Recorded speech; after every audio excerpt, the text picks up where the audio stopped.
ರಾಘವೇಂದ್ರ ಹಿಟ್ನಾಳ್ ನಮ್ಮೆಲ್ಲರ ಕಣ್ಮಣಿಗಳು. ಕಳೆದ 5 ವರ್ಷಗಳಿಂದ ಕರ್ನಾಟಕ ರಾಜ್ಯ ಸರ್ಕಾರಿ ನೌಕರರ ಸಂಘಕ್ಕೆ ಒಂದು ಇತಿಹಾಸದ ಪುಟಗಳಲ್ಲಿ ತೆಗೆದು ನೋಡಿದರೆ ಅತ್ಯದ್ಭುತವಾದ ಕಾರ್ಯಗಳನ್ನು ಮಾಡ್ತಾ ಇವತ್ತು ತಮ್ಮೆಲ್ಲರಿಗೂ ಪ್ರತಿಭಾ ಪುರಸ್ಕಾರವನ್ನು ಹಂಚಲಿಕ್ಕೆ ಆಗಮಿಸಿದ್ದಾರೆ. ನಮ್ಮ ರಾಜ್ಯಾಧ್ಯಕ್ಷರಾದ ಸನ್ಮಾನ್ಯ ಶ್ರೀ ಷಡಕ್ಷರಿ ಅವರೇ, ಮುಖ್ಯ ಅತಿಥಿಗಳಾದಂತಹ ಜಿಲ್ಲಾ ಪಂಚಾಯತಿಯ ಉಪಕಾರ್ಯದರ್ಶಿಗಳು, ಆತ್ಮೀಯರಾದಂಥ ಸನ್ಮಾನ್ಯ ಶ್ರೀ ಮಲ್ಲಿಕಾರ್ಜುನ ಚದುರ್ಭಾಯಿ ಅವರೇ, ಕರ್ನಾಟಕ ಸರ್ಕಾರಿ ನೌಕರರ ಸಂಘದ ಪ್ರಧಾನ ಕಾರ್ಯದರ್ಶಿಗಳಾದಂಥ ಶ್ರೀ ಶ್ರೀನಿವಾಸ್ ಅವರೇ, ರಾಜ್ಯ ಖಜಾಂಚಿಗಳಾದಂಥ ಸಿದ್ದರಾಮಯ್ಯ ಅವರೇ, ಕಾರ್ಯಾಧ್ಯಕ್ಷರು ಹಾಗೂ ಆರೋಗ್ಯ ಇಲಾಖೆ ನೌಕರರ ಸಂಘದ ರಾಜ್ಯಾಧ್ಯಕ್ಷರಾದಂಥ ಮಲ್ಲಿಕಾರ್ಜುನ ಬಳ್ಳಾರಿ ಅವರು ಬಹಳ ದೊಡ್ಡ ಸರ್ಕಾರಿ ನೌಕರರ ಸಂಘಟನೆ ತನ್ನದೇ ಆದ ಇತಿಹಾಸವನ್ನು ಹೊಂದಿದೆ. ಇವತ್ತು ನಾವೆಲ್ಲರೂ ಇವ್ರ ಹೆಸರುಗಳನ್ನು ಹೇಳಲೇಬೇಕಾಗಿದೆ. ಸರ್ಕಾರಿ ನೌಕರರ ಸಂಘಟನೆಯಲ್ಲಿ ದಿನಪ್ರತಿಯಾಗಿ ನಮ್ಮ ಜೊತೆಗೆ ಹವೆಗಳನ್ನು ಶ್ರಮಿಸ್ತಾ ಇದ್ದಾರೆ. ಆ ಕಾರಣಕ್ಕಾಗಿ ಪಟ್ಟಿರುತ್ತಾ ಇದೆ. ಬಂದರೆ ಇವತ್ತು ಸನ್ಮಾನ್ಯ ಶ್ರೀ CS ಷಡಕ್ಷರಿ ಅವರ ನೇತೃತ್ವದಲ್ಲಿ ಕೊಪ್ಪಳದಲ್ಲಿ ಪ್ರತಿಭಾ ಪುರಸ್ಕಾರ ಆಗ್ತಾ ಇದೆ. ಅವರು 3ನೇ ಬಾರಿ ಪ್ರತಿಭಾ ಪುರಸ್ಕಾರಕ್ಕಾಗಿ ಕೊಪ್ಪಳಕ್ಕೆ ಆಗಮಿಸಿದ್ದಾರೆ. ಪ್ರತಿಭಾ ಪುರಸ್ಕಾರಕ್ಕಾಗಿ 3ನೇ ಬಾರಿ ಆಗಮಿಸಿದ್ದಾರೆ. ಮೋಸ್ಟ್ಲಿ 5 ವರ್ಷದಲ್ಲಿ ಕೊಪ್ಪಳಕ್ಕೆ ಒಂದು 8 ಬಾರಿ ಆದರೂ ಆಗಮಿಸಿದ್ದಾರೆ. ಬರೀ ಕೊಪ್ಪಳ ಅಂತಲ್ಲ, ಈ ರಾಜ್ಯದ ಸರ್ಕಾರಿ ನೌಕರರ ಮಕ್ಕಳಿಗೆ ಒಂದೇ ಥರನಾಗಿ ಒಂದೇ ಸರ್ಟಿಫಿಕೇಟ್ ಈ ರಾಜ್ಯದ ಮೂಲೆಗಳಲ್ಲಿ ಯಾವ ಸರ್ಟಿಫಿಕೇಟ್ ಒಂದೇ ಥರನಾದ ಯೂನಿಫಾರ್ಮಿಟಿಯಾಗಿ ಸರ್ಟಿಫಿಕೇಟು, ಯೂನಿಫಾರ್ಮಿಟಿ ಕ್ಯಾಶ್ ಪ್ರೈಸು, ಅದ್ರ ಜೊತೆಗೆ ಯೂನಿಫಾರ್ಮಿಟಿ ಶಾಲು ಹಾರ್. ನಾವು ಹೂವೇನು ನಿರ್ಧಾರ ನಮಗೆ ಯಾಕೆ ಇಷ್ಟು ನಾವು ಚಿಂತನೆ ಮಾಡಲಿಲ್ಲ? ರಾಜ್ಯಾಧ್ಯಕ್ಷರಿಂದ CS ಷಡಕ್ಷರಿ ಅವರು ಯಾಕೆ ಚಿಂತನೆ ಮಾಡಿದ್ರು ಅಂತಂದರೆ ಅವ್ರಿಗೊಂದು ಕಲ್ಪನೆ ಇದೆ. ಸರ್ಕಾರಿ ನೌಕರರ ಸಂಘವನ್ನು ಅತ್ಯಂತ ಶಿಸ್ತಿನಿಂದ ಅತ್ಯಂತ ಉದಾತ್ತ ವಿಚಾರಗಳಿಂದ ಮುನ್ನಡೆಸಬೇಕನ್ನುವ ಚಿಂತನೆಗಳೊಂದಿಗೆ ಇವತ್ತು ಇಡೀ ರಾಜ್ಯದಲ್ಲಿ ಪ್ರತಿಯೊಂದು ಜಿಲ್ಲೆಗೆ ಪ್ರತಿಯೊಂದು ತಾಲೂಕಿನಲ್ಲಿ ಸರ್ಕಾರಿ ನೌಕರರ ಮಕ್ಕಳ ಪ್ರತಿಭಾ ಪುರಸ್ಕಾರವನ್ನು ಮಾಡ್ತಾ ಇದ್ದಾರೆ. ಅದ್ರ ಜೊತೆಗೆ ತಾವೆಲ್ಲ ಗಮನಿಸಿದರೆ ಸೋಷಿಯಲ್ ಮೀಡಿಯಾದಲ್ಲಿ ಗಮನಿಸಿದರೆ ಕೆಲವೊಬ್ಬರೆಲ್ಲ ಸಮ್ಮೇಳನದಲ್ಲಿ ಬಂದಿದ್ದಾರೆ. ನಾವೆಲ್ಲ ಕಾರ್ಯಕ್ರಮಗಳು ಅತ್ಯಂತ ಅಚ್ಚುಕಟ್ಟಾಗಿ ನಡೀತಾ ಇದ್ದಾವೆ ಅಂತಂದರೆ ಅದಕ್ಕೆಲ್ಲ ನಮಗೆ ಮಾರ್ಗದರ್ಶನ ಇರ್ತಾ ಇರೋದು ಸನ್ಮಾನ್ಯ ಶ್ರೀ CS ಷಡಕ್ಷರಿ ಅವರು. ಈ ಥರ ನಮಗೆ 7ನೇ ವೇತನ ಆಯೋಗ ಸಿಕ್ಕಿದೆ. 6ನೇ ವೇತನ ಆಯೋಗ ನಾವು ಜೊತೆಗೆ ಇದ್ವಿ. 7ನೇ ವೇತನ ಆಯೋಗ ಪಡಿಬೇಕಂತಂದರೆ 6ನೇ ವೇತನ ಆಯೋಗ ಜಾರಿ ಆದಾಗ 1 ದಿನ ಮುಷ್ಕರ ಮಾಡಿದ್ವಿ. 7ನೇ ವೇತನ ಆಯೋಗದ ಮಧ್ಯಂತರ ಪರಿಹಾರ ಪಡಿಬೇಕಂತಂದರೆ 10 ದಿನದ ಮುಷ್ಕರ ಮಾಡಿದ್ವಿ. ಬಟ್ ಅವರ ನೇತೃತ್ವದ ಸಂಘಟನೆ ಮುಷ್ಕರಕ್ಕೆ ಹೋಗ್ತೀವಿ ಅನ್ನೋ ಒಂದೇ ಒಂದು ಸಂದೇಶದೊಂದಿಗೆ ಇವತ್ತು ರಾಜ್ಯ ಸರ್ಕಾರ ನಮ್ಮ ಬೇಡಿಕೆ 7ನೇ ವೇತನ ಆಯೋಗಗಳು ಜಾರಿಗೊಳಿಸಿದೆ. ಅಥವಾ ದೊಡ್ಡ ಗಟ್ಟಿತನ ಕರ್ನಾಟಕ ರಾಜ್ಯ ಸರ್ಕಾರಿ ನೌಕರರ ಸಂಘಕ್ಕಿದೆ ಅಂತ ಈ ಸಂದರ್ಭದಲ್ಲಿ ಹೇಳಕ್ಕೆ ಇಷ್ಟಪಡ್ತಾರೆ. ಬಂಧುಗಳೇ, ಇದ್ರ ಜೊತೆಗೆ ಇವತ್ತು ನಾವು ಅಭಿನಂದಿಸಬೇಕಾಗಿದೆ. ನಮ್ಮೆಲ್ಲರಿಗೂ ನಾನು ಇವತ್ತು ಸಾಯಂಕಾಲ ಇಲ್ಲಿ ಸಾಮಾನ್ಯ ಸಭೆ ಮಾಡ್ತಾ ಇದ್ದೀನಿ. ಆ ಸಾಮಾನ್ಯ ಸಭೆಯಲ್ಲಿ ಈ 5 ವರ್ಷಗಳ ಅವಧಿಯಲ್ಲಿ ಏನು ಸರ್ಕಾರಿ ನೌಕರರ ಪರವಾಗಿ ಆದೇಶಗಳು ಬಂದಿದ್ದಾವೆ, ಆ ಆದೇಶಗಳ ಪಟ್ಟಿ ಮಾಡಿದ್ದೀನಿ. ನಾನು ಮಾಡ್ತಾ ಹೋದರೆ ಸಂಖ್ಯೆ 20ಕ್ಕೆ ಬಂದಿದ್ದು. ಕೊನೆಗೆ ಆ ಸಂಖ್ಯೆ CS ಷಡಕ್ಷರಿ ಅವರು ಮುಂದಿನ ದಿನಗಳಲ್ಲಿ ಆ ಸಂಖ್ಯೆ ಎಲ್ಲಿ ಹೋಗಿರುತ್ತೆ ಗೊತ್ತಿಲ್ಲ. ಆ ರೀತಿಯಾದ ಚಿಂತನೆಗಳು ಅವ್ರ ಜೊತೆಗೆ ಬಂಧುಗಳೇ, ಇವತ್ತು ಶಿಶುಪಾಲನ ರಜೆಯಲ್ಲಿ ಕೇಳಿರ್ಬೋದು. ಎಲ್ಲ ಹೆಣ್ಮಕ್ಳಿಗೆ ಯಾರಾದರೂ ಕೇಳಿದ್ರೆ ಶಿಶುಪಾಲನ ರಜೆ ಬೇಕಂತ ಯಾರೂ ಬೇಡಿಕೆ ಇಟ್ಟಿರಲಿಲ್ಲ. ಅವರ ಚಿಂತನೆಯಲ್ಲಿ ಸರ್ಕಾರಿ ನೌಕರಿ ನಾವು ಏನಾದರೂ ಮಾಡಬೇಕು ಅನ್ನುವ ಚಿಂತನೆಯೊಂದಿಗೆ ಆದೇಶವನ್ನು ಸರ್ಕಾರದಿಂದ ಹೊರತದ್ದು. ಅದರ ಜೊತೆಗೆ KGI ಗಣಕೀಕರಣ ನಾವು ಯಾರಾದರೂ ಬೇಡಿಕೆ ಇಟ್ಟಿದ್ವಾ? ಇವತ್ತು ನಾವು ಆಲೋಚನೆ ಮಾಡಬೇಕಾಗಿದೆ.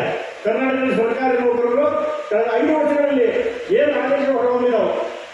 ಇವತ್ತು ನಮ್ಮೆಲ್ಲರ ಮಕ್ಕಳಿಗೆ ಪ್ರತಿಭಾ ಪುರಸ್ಕಾರ ಆಗ್ತಾ ಇದೆ. ಅದ್ರ ಜೊತೆಗೆ ಡಯಾಲಿಸಿಸ್ ಚಿಕಿತ್ಸೆ ನೋಡ್ರಿ, ಒಂದು ನಾನು ಅನಿವಾರ್ಯವಾಗಿ ಮಾತನಾಡಲೇಬೇಕಾಗಿದೆ. ಸಮಯದ ಅಭಾವ ಇದ್ದರೂ ಸಹಿತ ಇವತ್ತು ಡಯಾಲಿಸಿಸ್ ಚಿಕಿತ್ಸೆಗಾಗಿ ವಿಶೇಷ ಸಂದರ್ಭಗಳಿದೆ. ಅನೇಕ ಉದಾಹರಣೆಗಳು ನಮ್ಮ ಕಣ್ಣಿಗೆ ಬರ್ತಾವೆ. ಕಣ್ಣಲ್ಲಿ ನೀರು ಬರ್ತವಂಥ ಪ್ರಸಂಗಗಳು ನಾವು ನಮ್ಮ ರಾಜ್ಯಾಧ್ಯಕ್ಷರು ನಾವೆಲ್ಲ ಪದಾಧಿಕಾರಿಗಳು ತಿಳಿದೀವಿ. ಯಾರಾದರೂ ಫೋನ್ ಮಾಡಿ ಇದು ಚಿಕಿತ್ಸೆಗಾಗಿ ಸರ್ 30 ಲಕ್ಷ, ಮೊದಲೇ ಷಡಕ್ಷರಿ ಅವರ ಜಿಲ್ಲೆಯವರು ಇರ್ಬೋದು, ನಾನು ಸಹ ಬೆಂಗಳೂರಿನಿದ್ದಾಗ ಪ್ರಯತ್ನ ಮಾಡಿದ್ವಿ. ಒಬ್ಬ ಲಕ್ಷಣರು 35 ಲಕ್ಷ ಖರ್ಚು ಮಾಡಲಿಕ್ಕೆ ಸಾಧ್ಯ ಇದೆ? ಸಾಧ್ಯನೇ ಇಲ್ಲ. ಎಂಥ ಅಧಿಕಾರಿಗಳಾದರೂ ಒಟ್ಟೆ 30 ಲಕ್ಷ ಜೋಡಿಸಲಿಕ್ಕೆ ಸಾಧ್ಯ ಇಲ್ಲ. ಆ ನಿಟ್ಟಿನಲ್ಲಿ ಈ ರಾಜ್ಯದಲ್ಲಿ ಜೋಡಿಸಿದ ನೀವೇ ಜಾರಿದೆ. ಆದರೆ ಅವ್ರ ಚಿಂತನೆ ಏನಿದೆ ಅಂತಂದರೆ ಈ ರಾಜ್ಯದ ಪ್ರತಿಯೊಬ್ಬ ಸರ್ಕಾರಿ ನೌಕರರು ಹಾಗೂ ಅವರ ಕುಟುಂಬದ ಅವಲಂಬಿತರು ಕರ್ನಾಟಕ ಆರೋಗ್ಯ ಸಂಜೀವಿನಿ ಕ್ಯಾಶ್ಲೆಸ್ ಪೇಮೆಂಟ್ ಆಗಬೇಕು ಅನ್ನುವ ಒಂದು ದೃಢ ಸಂಕಲ್ಪದೊಂದಿಗೆ ಇವತ್ತು ಸರ್ಕಾರದ ಮುಂದೆ ಬೇಡಿಕೆ ಇಡ್ತಿದ್ದಾರೆ. ಮೊನ್ನೆ ಮುಖ್ಯಮಂತ್ರಿಗಳನ್ನು ಭೇಟಿಯಾದಾಗ ಅವರೆಲ್ಲೋ ಒಂದು ಕಡೆ ಹಣಕಾಸಿನ ಭಾರ ಸರ್ಕಾರದ ಮೇಲೆ ಆಗುತ್ತಂದಾಗ ನಾವು ಸಹ ಕೈ ಜೋಡಿಸ್ತೀವಿ. ಈ ಯೋಜನೆ ಅತ್ಯಂತ ಶೀಘ್ರದಲ್ಲಿ ಮೋಸ್ಟ್ಲಿ ಆಗಸ್ಟ್ ತಿಂಗಳಲ್ಲಿ ಜಾರಿ ಆಗೋದು ಸಹ ಆಚರಣೆ ಕೊಡಲಿಕ್ಕೆ ಅಂತ ಈ ಸಂದರ್ಭದಲ್ಲಿ ಇರ್ತದೆ. ಅದೇ ರೀತಿ ನಮ್ಮ ಮುಖ್ಯಮಂತ್ರಿಗಳ ನಿಟ್ಟಿನಲ್ಲಿ ಸ್ಪಂದಿಸಿದ ನಮ್ಮ ಪವನ್ ಕುಮಾರ್ ಇವತ್ತು ಅವರಿಗೆ ಅಭಿನಂದನೆ ಸಲ್ಲಿಸ್ತಾ ಇದ್ದೀವಿ. ನಾವೆಲ್ಲರೂ ಇವತ್ತು ಅನೇಕ ಕಾರ್ಯಕ್ರಮಗಳ ಜೊತೆಗೆ ಎಷ್ಟೇ ನಮ್ಮ ಒತ್ತಡದ ಜೀವನದಲ್ಲಿ ದೊಡ್ಡ ವೇದಿಕೆಯಲ್ಲಿ ನಾನು ಗೆಸ್ಟ್ಗಳನ್ನು ಬಹಳ ಜನ ಕರೆದಿದ್ದೆ. ಎಲ್ಲರೂ ಒಂದು ರೀತಿಯಲ್ಲಿದ್ದಾರೆ, ಒಂದು ಮೀಟಿಂಗಲ್ಲಿದ್ದಾರೆ, ಒಂದು ಜನರ ಮಧ್ಯೆ ಇದ್ದಾರೆ. ಅವನ್ನೆಲ್ಲ ನೋಡ್ತಾ ಇದ್ದಾರೆ ಅಂತಂದರೆ ನಾವೆಲ್ಲ ಎಷ್ಟು ಒತ್ತಡದಲ್ಲಿದ್ದೀವಿ. ಆ ಒತ್ತಡದಿಂದ ಹೊರಗಡೆ ಬರ್ಬೇಕಂತಂದ್ರೆ ಏನು ಮಾಡಬೇಕು ಅನ್ನೋ ವಿಚಾರವನ್ನು ಹೊಂದಿದಾಗ ಅದಕ್ಕೂ ಸಹಿತ ನಾವು ಸರ್ಕಾರಿ ನೌಕರ ಸಂಘದಿಂದ ಅನೇಕ ಕಾರ್ಯಗಳನ್ನು ಮಾಡ್ತಾ ಇದ್ದೀವಿ. ಈ ಸರ್ಕಾರಿ ನೌಕರರಿಗೆ ಒತ್ತಡದಿಂದ ಬರಲಿಕ್ಕೆ ಏನೇನು ಅವಕಾಶಗಳಿದ್ದಾವೆ ಎಲ್ಲ ಅವಕಾಶಗಳಿಗೆ ನಾವು ಒಂದಿಷ್ಟು ವೇದಿಕೆ ಮುಖಾಂತರ ಕಾರ್ಯಗಳನ್ನು ಮಾಡಿ ಒತ್ತಡದಿಂದ ಹೊರಬರಲಿಕ್ಕೆ ಪ್ರಯತ್ನ ಪಟ್ಟರೂ ಸಹಿತ ಇವತ್ತು ರಾಜ್ಯದಲ್ಲಿ ಶೇಕಡ 40ರಷ್ಟು ಹುದ್ದೆ, ಅದು ವಿಶೇಷವಾಗಿ ಕಲ್ಯಾಣ ಕರ್ನಾಟಕದಲ್ಲಿ ಶೇಕಡ 40ರಷ್ಟು ಹುದ್ದೆ ಖಾಲಿ ಇದ್ದಾಗಿಯೂ ಸಹಿತ ನಾವು ಈ ರಾಜ್ಯದ ಶ್ರೀಸಾಮಾನ್ಯನಿಗೆ ಸರ್ಕಾರದ ಯೋಜನೆಗಳನ್ನು ಮುಗಿಸುವಲ್ಲಿ ಸಫಲರಾಗಿದ್ದೀವಿ. ಆ ಕಾರಣಕ್ಕಾಗಿ ರಾಜ್ಯ ಅಭಿವೃದ್ಧಿಯಲ್ಲಿ 2ನೇ ಸ್ಥಾನದಲ್ಲಿ ಬಂದಿದೆ. ಇವತ್ತು ನಾವೆಲ್ಲರೂ ಎಲ್ಲ ಯೋಜನೆಗಳನ್ನು ಸರ್ಕಾರದ ಜನಪ್ರಿಯ ಹಾಗೂ ಜನಪರ ಯೋಜನೆಗಳನ್ನು ಜಾರಿ ತರ್ತಾ ಇರುವ ನಾವುಗಳು ಅನೇಕ ಬೇಡಿಕೆಗಳು ನಮ್ಮ ಮುಂದಿನವು, ಸವಾಲುಗಳು ನಮ್ಮಿದ್ದವು. ನೂತನ ಪಿಂಚಣಿ ಯೋಜನೆ ರದ್ದುಪಡಿಸಬೇಕಾಗಿದೆ. ಈಗಾಗಲೇ ರಾಜ್ಯಾಧ್ಯಕ್ಷರು ಎಲ್ಲ ಸಿದ್ಧತೆಯನ್ನು ಮಾಡಿಕೊಂಡಿದ್ದಾರೆ. ಮುಂದಿನ ಹೋರಾಟಗಳಿಗೆ ಇತಿಶ್ರೀ ಆಡಿ ಕರ್ನಾಟಕದ ಸರ್ಕಾರಿ ನೌಕರ ಸಂಘದಿಂದ ಆಗಬೇಕಾಗಿದೆ. ಆ ನಿಟ್ಟಿನಲ್ಲಿ ಎಲ್ಲ ಸಿದ್ಧತೆಗಳನ್ನು ಮಾಡಿಕೊಂಡಿದ್ದಾರೆ. ಇನ್ನೇನು ಹೋರಾಟಕ್ಕೆ ಹೋಗಬೇಕನ್ನುವಾಗ ನಮ್ಮ ಮುಖ್ಯಮಂತ್ರಿಗಳು ನಮಗೆ ನಮ್ಮ ರಾಜ್ಯಾಧ್ಯಕ್ಷರಿಗೆ ಒಂದು ಆಶ್ವಾಸನೆ ನೀಡಿದ್ದಾರೆ. ಆ ಆಶ್ವಾಸನೆ ಅನ್ವಯ ಸ್ವಲ್ಪ ತಾಳ್ಮೆಯಿಂದಲೇ ಯಾವ ಬೇಡಿಕೆಯನ್ನು ಈಡೇರಿಸುವ ಸಂದೇಶವನ್ನು ನಮಗೆ ನೀಡಿದ್ದಾರೆ. ಆ ಕಾರಣಕ್ಕಾಗಿ ನಾಳೆ ಅವರಿಗೆ ಇದೇ ತಿಂಗಳು 17ರಂದು ಬೆಂಗಳೂರಲ್ಲಿ ಅಭಿನಂದನೆ ಸಲ್ಲಿಸ್ತಾ ಇದ್ದೀವಿ. ಮುಂದುಗಡೆ ಆ ಅಭಿನಂದನೆ ಜೊತೆಗೆ ಆ ಬೇಡಿಕೆಯನ್ನು ಇಟ್ಟು ಮುಂದೆ ಒಂದು ಚಾಣಾಕ್ಷರಿಯನ್ನು ಸರ್ಕಾರಿ ನೌಕರ ಸಂಘ ಮಾಡ್ತಾ ಇದ್ದಾರೆ ರಾಜ್ಯಾಧ್ಯಕ್ಷರ ನೇತೃತ್ವದಲ್ಲಿ ಅಂತ ಹೇಳ್ತಾ ಇದ್ದೀನಿ. ಇದರಲ್ಲಿ ಸನ್ಮಾನ್ಯ ಶ್ರೀ CS ಷಡಕ್ಷರಿ ಅವರಿಗೆ ಕೊಪ್ಪಳ ಹೊಸದಲ್ಲ, ನೀವು ಅವರಿಗೆ ಅನೇಕ ಬಾರಿ ನೋಡಿದ್ದೀರಿ. ಯಾಕೆಂದರೆ ಕ್ರಿಯಾಶೀಲತೆಯಿಂದ ಯೋಜನಾಬದ್ಧವಾಗಿ ಈ ಒಂದು ಸರ್ಕಾರಿ ನೌಕರ ಸಂಘವನ್ನು ಮುನ್ನಡೆಸ್ತಾ ಇದ್ದಾರೆ. ಅವರ ಜೊತೆಗೆ ನಾವೆಲ್ಲರೂ ಕೈ ಜೋಡಿಸಿದರೆ ನಮ್ಮೆಲ್ಲ ಬೇಡಿಕೆಗಳು ಮುಂದಿನ ದಿನಗಳಲ್ಲಿ ಈಡೇರಿಸುವಂಥ ಈ ಸಂದರ್ಭದಲ್ಲಿ ಹೇಳ್ತಾ ನನ್ನ ಶಾಸಕರು ಆಗಮಿಸಿದ್ದಾರೆ. ಅವ್ರ ಬಗ್ಗೆ ನಾನು ಹೇಳಬೇಕಾಗುತ್ತೆ. ಕೊಪ್ಪಳದ ಜನಪ್ರಿಯ ಶಾಸಕರು ಆತ್ಮೀಯರಾದಂಥ ರಾಘವೇಂದ್ರ ಅವರು ಬಂದಿದ್ದಾರೆ. ನಿಜವಾಗ್ಲೂ ನಮಗೆ ಸರ್ಕಾರಿ ನೌಕರರ ಯಾವುದೇ ಬೇಡಿಕೆಯನ್ನು ತೆಗೆದುಕೊಂಡ್ರೆ, ಯಾವುದೇ ತೊಂದರೆಗಳನ್ನು ತೆಗೆದುಕೊಂಡು ಮುಂದೆ ಹೋದಾಗ ಪ್ರತಿ ಅವ್ರ ಸುತ್ತಲೂ 100 ಜನ ಇರ್ತಾರೆ, 1000 ಜನ ಇರ್ತಾರೆ. ಆದರೂ ಸಹಿತ ಸರ್ಕಾರಿ ನೌಕರ ಸಮಸ್ಯೆಗಳನ್ನು ಅವರು ಅದರಲ್ಲಿ ಹೋದಾಗ ಅತ್ಯಂತ ಪ್ರಾಮಾಣಿಕವಾಗಿ ಸ್ಪಂದಿಸಿದ್ದಾರೆ. ನಾನು ವೈಯಕ್ತಿಕ ಬೇಡಿಕೆವಾದ ಸಮಸ್ಯೆ ಎಲ್ಲೂ ತಗೊಂಡಿಲ್ಲ ಅಂತ. ಆದರೆ ಸರ್ಕಾರಿ ನೌಕರ ಸಮಸ್ಯೆಗಳನ್ನು ತೆಗೆದುಕೊಂಡು ಹೋದಾಗ ಅತ್ಯಂತ ಪ್ರಾಮಾಣಿಕವಾಗಿ ಕೂಡಲೇ ಸ್ಪಂದಿಸಿ ಆ ಒಂದು ಪರಿಹಾರ ಕಂಡುಕೊಳ್ಳುವ ರೀತಿಯಲ್ಲಿ ನಮ್ಮ ಜೊತೆಗೆ ಬಂದಿವೆ. ಇವತ್ತು ಸರ್ಕಾರಿ ನೌಕರ ಸಾಂಸ್ಕೃತಿಕ ಭವನ ನೋಡಿರ್ಬೋದು ನೀವು. ಅದರಲ್ಲಿ ಅವರ ಕೊಡುಗೆ ಬಹಳ ಇದೆ. ಅದರ ಜೊತೆಗೆ ನಮ್ಮ ಕನ್ನಡ ರೆಡ್ಡಿಯವರು, ನಮ್ಮ NLC ಅವರು ಎಲ್ಲರೂ ಸಹಕಾರ ಇದೆ. ಇವತ್ತು ಏನಾದರೂ ಕಲಿಯೇ ತಿಳ್ಕೊಂಡಿದ್ದಾರೆ ಅಂತಂದರೆ ಮೂಲ ಕಾರಣ ನಮ್ಮ ರಾಜೇಂದ್ರ ಕೃಷ್ಣ ಅವರು. ಅದ್ರ ಜೊತೆಗೆ 7ನೇ ವೇತನ ಆಯೋಗ ಹಾಗೂ NPS ನಾವು ಮನವಿ ಕೊಡಲಿಕ್ಕೆ ಹೋದಾಗ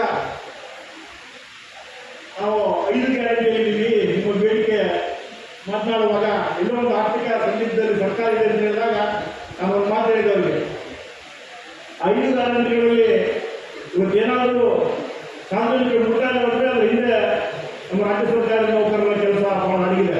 ಸರ್ಕಾರಕ್ಕೆ ಆದಾಯ ತಂದುಕೊಡುವಾಗಿ ಅಥವಾ ಅದನ್ನು ಸಾರ್ವಜನಿಕರು ಮುಖ್ಯವಾಗಿ ಅಂದ ತಕ್ಷಣ ಇದೇ ಅವರು ಮಾತನಾಡ್ತಾ ಇದ್ದರು. ನಾನು ಇವತ್ತು ರಾತ್ರಿ ಬೆಂಗಳೂರಿಗೆ ಹೊರಟಿದ್ದೀನಿ, ನಾನು ಹಾಗೂ ನಮ್ಮ ಕನ್ನಡಿಗರು ಹೊರಟಿದ್ದೀವಿ. ನಿಮ್ಮ ಬೇಡಿಕೆ ಬಗ್ಗೆ ಮುಖ್ಯಮಂತ್ರಿಗಳಿಗೆ ಮುಗಿಸಿ ನಿಮ್ಮ ಅತ್ಯಂತ ಶೀಘ್ರದಲ್ಲಿ ಆ ಬೇಡಿಕೆ ಇದೆ ಮಾಡ್ತೀವಿ ಅನ್ನುವ ಸಂದೇಶವನ್ನು ನಮ್ಮೆಲ್ಲ ಜೊತೆಗೆ ಗೊತ್ತಿದೆ ಆ ಮಾತುಗಳನ್ನು. ಆ ನಿಟ್ಟಿನಲ್ಲಿ ಇವತ್ತು ಆ ಕೆಲಸ ಆಗಿದೆ. ಸಮರ್ಥ ಸರ್ಕಾರಿ ನೌಕರರ ಪರವಾಗಿ ನಾವು ಅವರಿಗೆ ಅಭಿನಂದನೆಗಳು ಸಲ್ಲಿಸ್ತಾ ಇದ್ದೀನಿ. ಮುಂದುಗಡೆ ಅದ್ರ ಜೊತೆಗೆ ಇನ್ನೂ ಅನೇಕ ಸವಾಲುಗಳನ್ನು ಮುಂದಿನ ನೂತನ ಪಿಂಚಣಿ ಯೋಜನೆ ಆಗಲಿ, ಅದ್ರ ಜೊತೆಗೆ ನಮ್ಮ ಆರೋಗ್ಯ ಸಂಜೀವಿನಿಯಾಗಿ ಆ ಯೋಜನೆಯನ್ನು ಅತ್ಯಂತ ಶೀಘ್ರದಲ್ಲಿ ಅನುಷ್ಠಾನ ಮಾಡ್ತಾರೆ ಅನ್ನೋ ನಂಬಿಕೆ ನಮ್ಮ CS ಷಡಕ್ಷರಿ ನಾವು ಇದ್ದೀವಿ. ಯಾಕಂದ್ರೆ ನಾವು ಚಿಂತನೆ ಹಂಗೆ ಏನಾದರೂ ಒಂದು ಯೋಜನೆ ಹಾಕೊಂಡ್ರೆ ಏನಾದರೂ ಒಂದು ಚಿಂತನೆ ಮಾಡಿದರೆ ಅದಕ್ಕೆ ಇತ್ತೀಚೆಗೆ ಆಧಾರ ಬಿಡಲ್ಲ. ಅದು ಒಂದು ಗಟ್ಟಿತನ ರಾಜ್ಯಾಧ್ಯಕ್ಷರು ನಮಗೆ ಸಿಕ್ಕಿದ್ದಾರೆ. ಆ ಎಲ್ಲರೂ ಸಮಾಜವಾಗಿ ಇವತ್ತು ವೇದಿಕೆಯಲ್ಲಿ ಬಂದಿದೆ.